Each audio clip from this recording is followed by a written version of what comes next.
Bonjour à toutes et à tous, vous écoutez Cinécast, salut Thibaut. Salut Guillaume. Cinécast, c'est le podcast qui chaque semaine vous recommande des films à voir au cinéma, en streaming ou VOD. Aujourd'hui on vous parle d'un film qui est sorti en France depuis un petit temps, une semaine. Une semaine, ça le va. 1er mars, qui sort maintenant en Belgique le mercredi 8 mars au cinéma. Ça s'appelle Empire of Light. C'est un film pas attendu pour le coup, on va le dire. Moi je ne savais même pas qu'il existait ce film, je viens de l'apprendre qu'il sortait au cinéma. Mais il passait un peu discrètement. Je pense qu'il a commencé sa carrière au TIFF en septembre dernier. Puis moi j'ai eu l'occasion de le voir en octobre au Festival de Ouais, Gand. tu vois. Mais oui, c'est vrai que c'est un film qui s'est fait un peu plus discret. C'est pas le film de Sam Mendes qui a eu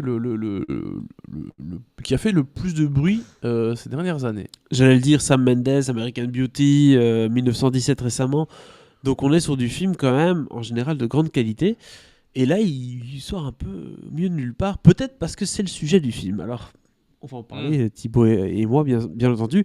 Il y a au casting Olivia Colman, Colin Firth, Michael Ward, Tom Brooks. Donc quand même un beau casting, principalement anglo-saxon.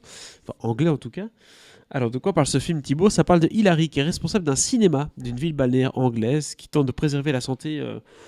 sa santé en tout cas mentale assez fragile, et Stephen qui est un nouvel employé qui n'aspire qu'à quitter la petite ville de province où chaque jour ça peut se transformer en épreuve tout simplement, et donc ils vont se rapprocher l'un l'autre, ils vont apprendre, soigner certaines blessures grâce à la musique, grâce au cinéma, et donc une sorte de nouvelle sensation d'appartenance entre eux qui va émerger, avec forcément, on l'a compris, un sous-texte, le cinéma, la survie du cinéma, bref, tous ces enjeux-là qui sont assez connus et qui sont très présents post-Covid. Je propose qu'on se regarde en tout cas un extrait de la bande-annonce.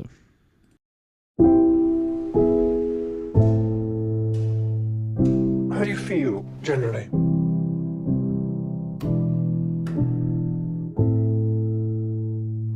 I do feel a bit numb, I suppose. And you do have people you can talk to, friends. Why don't you pop into the office for a quick drink? Stop. Why? Who's this hurting? Well, your wife, for one. Morning all. Stephen here will be replacing Trevor. Hello. This whole place is for people who want to escape. People who don't belong anywhere else. It really was beautiful. Yes, it is. Alors Thibaut, cette bande-annonce nous a un peu montré l'ambiance du film, ce vieux cinéma, ces personnages qui sont un petit peu perdus, un peu en marge de la société, avec ce feu d'artifice, ces choses-là où ils sont un peu en retrait quand même, un peu du monde qui est présenté là dans le film de Sam Mendes. Qu'est-ce que tu en as pensé en tout cas? Écoute, voilà, Sam Mendes oblige. J'avais quand même plutôt hâte de voir le film quand j'ai vu qu'il était au programme du Festival de Gand à l'automne dernier. Et c'est un film qui est pas facile. Malheureusement, c'est pas un avis unilatéral, genre ah oui, super. Ah oui. Sam Mendes, il a cartonné une fois de plus. Malheureusement pas. Parce qu'il y a beaucoup de choses dans le film et clairement c'est son problème. C'est-à-dire que oui, comme plusieurs films cette année, The Fabelmans, Babylone, pour ne pas les citer, il y a ce côté, attention, je vais dire l'expression la plus pétée de ces derniers mois. Je suis prêt. C'est une lettre d'amour au cinéma. Oui, c'est Voilà. ça. C'est dit. Il faut sauver le cinéma. C'est ce que Sam Mendes nous dit haut et fort, nous clame haut et fort pendant tout le film. En nous montrant des pop-corn, en nous montrant des salles. Mais en nous montrant un cinéma qui n'existe plus, alors enfin le bâtiment dans lequel c'est filmé existe très certainement toujours, etc. Je pense pas qu'ils aient tourné en studio, ou en tout cas pour une partie du film. Je sais pas si c'est toujours un cinéma ou pas, cela dit. Mais tu sais, c'est ce cinéma à l'ancienne, même si globalement ça a pas tant changé que ça non plus, mais c'est les grandes lettres sur la devanture du cinéma. C'est les popcorn, ça c'est resté. Mais c'est tu donnes ton ticket à l'ouvreuse. Mais attends, c'est surtout l'époque où les cinémas étaient des commerces un peu locaux. Oui, Hein, mais où t'avais plutôt genre une grande salle. Voilà, de quartier. Et pas 10 000 salles. Voilà, t'avais la grande salle, t'avais parfois une deuxième salle si t'avais un peu de chance. Et donc, c'était la sortie événement, quoi, aller au Oui, cinéma. c'est un peu comme le Ce qui est théâtre. un peu moins comme ça maintenant, oui. Ah voilà. bah, c'est évident. Voilà. Mais donc, il y a ce côté nostalgique. Ah, le cinéma, c'était bien. Et donc, on voit tout. Hilary, elle fait les tickets, elle fait les confiseries. Tu vois le collègue qui s'occupe des projections, du matériel, etc. Tu vois des clients. Et tu vois ce nouvel employé qui arrive, qui démarre ce nouveau boulot au cinéma. Et rien que de le raconter, c'est déjà un peu chiant. Hein. Je me rends bien compte que je suis pas passionnant en train de raconter ça. Et c'est bien là le problème. Parce qu'il y a des personnages qui sont bien, qui sont intéressants, qui fonctionnent bien. Celui d'Olivia Colman, Hilary, elle est chouette parce que forcément, c'est Olivia Colman, qu'elle joue super bien. Et que donc, c'est compliqué de ne pas avoir un minimum d'empathie pour les personnages qu'elle joue. Mais le problème, c'est que ce personnage. Enfin, c'est pas le seul problème, mais le problème c'est que chaque personnage a des problèmes qui sont liés à une thématique en particulier. Olivia Colman, son personnage, son problème c'est qu'elle est dépressive, elle est très vite attachée à quelqu'un, et donc dès que dans une relation ça bloque à un moment où il y a un changement, paf, tout s'écroule, dépression, elle pète un câble, tu la vois plus pendant 2 mois. Ouais, c'est ça. C'est 0 ou 200 quoi. Oui, c'est à peu près ça. Le nouveau venu dans l'équipe, Steven, comme on dit, Par Michael Ward. incarné par Michael Ward, lui, on va traiter le racisme via son personnage, parce que voilà, on est dans les années 50, 60, quelque chose On comme ne dit ça. pas en tout cas dans Sim 6.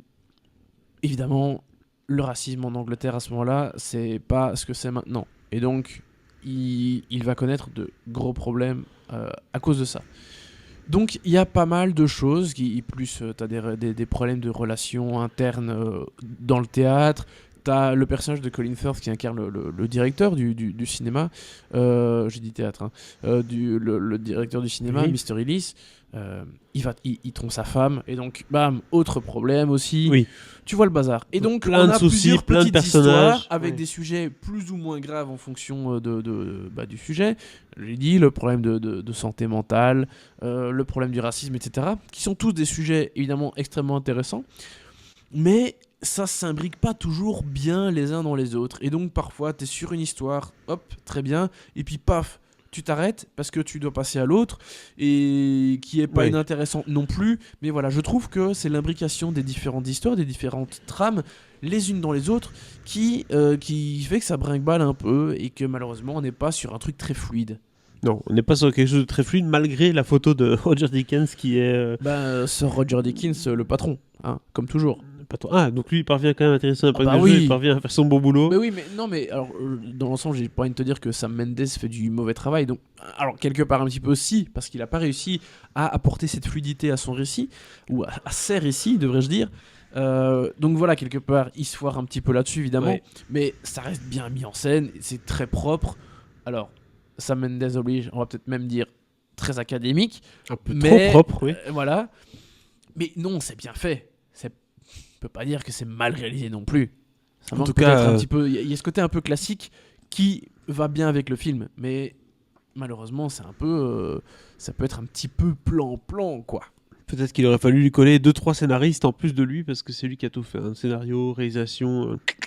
Ouais. C'est un peu dangereux quand t'as multi-casquette comme ça. Il faut quand même C'est avoir dommage. quelques garde-fous parce que, comme tu l'as dit, trop de thèmes, trop de personnages avec chacun leur problématique. En Ouais. 1h50, c'est assez chaud d'emboîter Mais- tout ça. Hein. Mais il y a des chouettes choses, hein, notamment évidemment avec le personnage de Stephen qui découvre ce cinéma. Pour lui, c'est un nouveau boulot, et il va d'abord passer par les confiseries, déchirer les tickets, mais il va en savoir plus. Et donc, tu vas découvrir un petit peu le monde du projectionniste, alors que lui, il est très je suis le projectionniste, vous rentrez pas dans ma cabine, vous venez pas me faire chier, quoi, tu vois. Qui est incarné par Toby Jones, qui est très bien. Mais donc voilà, c'est plein de petites choses sympas, mais Beaucoup de clins d'œil au Ouais. cinéma, mine de rien, forcément. mais oui. Tu l'as dit, le projectionniste, les bonbons, le truc, enfin, tout le mythe du cinéma qui est réuni dans ce film-ci, avec des personnages hauts en couleur, forcément, qui peut-être prennent trop la couleur. C'est un peu ça le problème du film. Ouais. On sait pas très bien sur quel pied on danse. C'est ça le problème de Empire of Light. Est-ce que tu as quelque chose d'autre à dire? Tu as déjà fait le tour, en tout cas, des différents acteurs, actrices. Oui, je pense avoir fait le tour. Non, je n'ai rien d'autre à ajouter, Guillaume. Rien d'autre à ajouter. Très bien, ben voilà. Quelle note tu donnes à ce Empire of Light, Thibaut? Je sais que j'ai mis plus sur Letterboxd à l'époque, mais je vais dire 2. 2 étoiles Je pour pense que ce... j'ai dû donner 3,5 parce qu'il y avait quand même ce côté chouette, film de Sam Mendes. Ça fait et plaisir. il y a quelque chose d'agréable dans ce film, mais voilà. Mais c'est dommage. C'est un peu Ouais. laissé manquer. En tout cas, dans sa filmo, ce sera peut-être pas celui qu'on va le plus retenir. 2 étoiles pour ce Empire of Light. N'hésitez pas à nous dire un peu dans les commentaires ce que vous avez pensé du film. Et surtout, abonnez-vous au podcast sur la plateforme de votre choix pour ne pas manquer nos prochaines recommandations.